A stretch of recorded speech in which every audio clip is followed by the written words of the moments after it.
kuamka salama salamini. Wakati Mungu ametulinda, ametuongoza, ametupatia pumzi, tunapumua, tunakula, tunapata zamu. Tuko na kila sababu ya kumshukuru Mungu, tunakumwambia Baba Mungu, ni asante kwa uzima, ni asante kwa pumzi, ni asante kwa uhai. Maana si kawaida wapendwa, kuna Mungu amekulinda, amekutenda mema, umeamka salama salamini. Uko na kila sababu ya kumshukuru Mungu. Hakumwambia tu Baba Mungu, ni asante kwa uzima, ni asante kwa pumzi, ni asante kwa uhai, ni asante kwa umbali huu. Hiyo shukurani tu itafanya Mungu akuinue na akutetee na akupiganie. Hiyo shukurani kumwambia Mungu ni asante. Kama singelikuwa ni wewe, singelikuwa. Kama singelikuwa ni nguvu zako, singelikuwa. Halafu wapendwa, si kawaida. Wanapendwa, naweza sema kwamba kuamka salama salamini na kuona siku ingine ni kawaida, ama ni kwa nguvu, ama ni kwa uweza, ama ni kwa mamlaka, ama ni kwa pesa. Lakini mpendwa, asubuhi ya leo na kuchallenge ya kwamba kuamka salama salamini, kuona siku ingine, si kwa nguvu, si kwa uweza, si kwa mamlaka, si kwa pesa, bali ni kwa neema yake Mungu. Na kama ni kwa neema yake Mungu, inatakana umshukuru, mwambie Baba Mungu, umbali imegharimu mkono wako.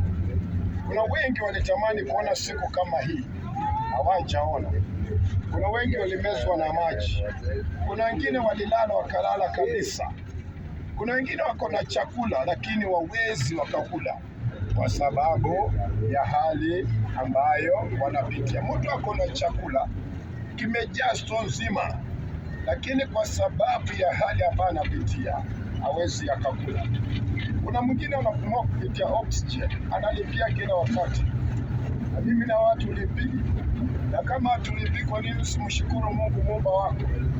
Lakini asubuhi ya leo ndani ya gari ukiuliza nani anaenda kanisani, nani anatafuta uso wa Mungu, nani ameamka asubuhi akamwambia tu Mungu ni asante umbali huu? Kwa hii gari yazapata kama watu 4, 5, 6 ndio wameamka asubuhi wakamkumbuka Mungu muumba wao. Wengi wetu tukiamka asubuhi tunawaza tutakunywa chai namna gani, kutupa blanketi na kuanza tutafanya biashara namna gani. Ni sawa mpendwa, lakini kwanza kumbuka Mungu ambaye amekupatia mawazo kama hayo, akakuwa kimbilio. Akiwa kimbilio, chochote ambacho utahitaji atakutendea.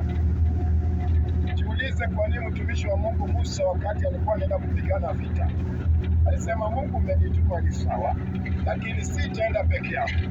Kwa sababu Musa mtumishi wa Mungu alijua kwa mawazo yake, kwa nguvu yake, kwa pesa yake hataweza. Anahitaji mkono wa Mungu. Na Mungu akashuka akatembea pamoja na Musa na wana wa Israeli. Na ndio kwa sababu alishinda vita. Ndio kwa sababu alishinda changamoto. Ndio kwa sababu alishinda kila miluko, waganga, wachawi na madhabahu. Kwa sababu Musa walitembea pamoja na Mungu. Mpendwa, nalifunza namna gani mimi na wewe asubuhi ya leo? Wakati unatembea na Mungu kwenye ndoa yako, kuna ushindi. Wakati unatembea na Mungu kwa biashara yako, kuna ushindi. Lakini peke yako hutaweza. Kwa sababu heshima ya Mungu pesa, twende kwa moja.